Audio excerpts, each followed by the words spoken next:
नमस्कार शेतकरी बंधूंनो, मी रामापूर येथील शेतकरी सुधीर नागोराव भिल। मी माझ्या 4 एकर शेतामध्ये तूर या पिकाची लागवड केलेली आहे। तर आपण पहा, अगदी जोमात आणि भरपूर संख्येत शेंगा फूल चांगलं उत्पन्न घेणारी मी चारू नावाची व्हरायटी अंकुरची चारू हे तूर पेरली।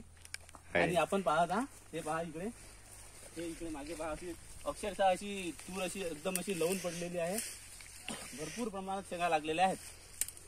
मी मागच्या वर्षीपर्यंत या प्लॉट मध्ये 4 एकरावर 9 फुटाच्या सोयात 9 फूट असं अंतर आहे, 9 फुटाच्या सोयात तूर टाकली होती।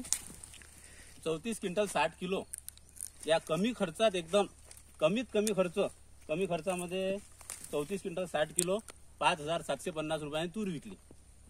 जवळपास तुम्ही पहा, एकदम कमी खर्च आला आणि तुरीचं उत्पन्न पहा। आता भविष्यात आपल्याला शेती करायची असली तर कमी खर्चात जास्त उत्पन्न व आपल्याजवळून पैसे न घेऊन जाणार, पैसे देऊन जाणार पीक म्हणजे तूर पीक आहे। आपण याच्या इकडे दुर्लक्ष केलं आजपर्यंत। मी मागच्या वर्षीपासून तुरीची शेती करत आलो आहे आणि हे दुसरं वर्ष। तुरीवर ना बोंडअळी ना काही तुरीचे शेंडे खुडले नाहीत, काहीच केलं नाही। पहिलं एक तणनाशक मारलं तुरीवर, एक खुरपणी केली आणि एक 10-26 एकरी एक बॅग खत सोडलं। तर पहा, आणि सुरुवातीला साधं निंबोळी अर्क फवारणी केली, साधं आपलं घरगुती निंबोळी अर्क। आणि दुसरा फवारा घेतला प्रोक्लेम सिजेंटाचा, इमॅमेक्टिन ज्यात घटक आहे तो। आणि तिसरा फवारा घेतला कोराझन आणि बोरान।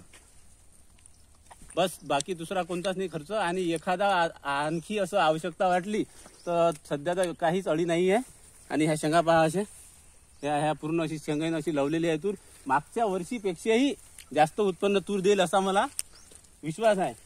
एकदम कमी खर्च आहे। मी वारंवार तुम्हाला सांगून राहिलो की एकदम कमी खर्चात जास्त उत्पन्न हे तुरीचं आहे।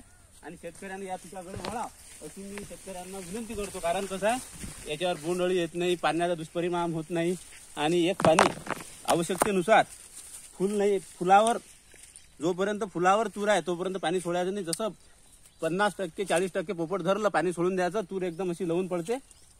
मी तुम्हाला एक आपल्या साध्या भाषेत, अंदाजी अडाणी भाषेत सांगून राहिलो। मी शेतकरी आहो आणि शेतकरी भाषेत सांगून राहिलो। हा काही व्हिडिओ तयार करायचा आपला काही व्यवसाय नाही आहे, पण हे खरी परिस्थिती मी तुम्हाला सांगून राहिलो। धन्यवाद।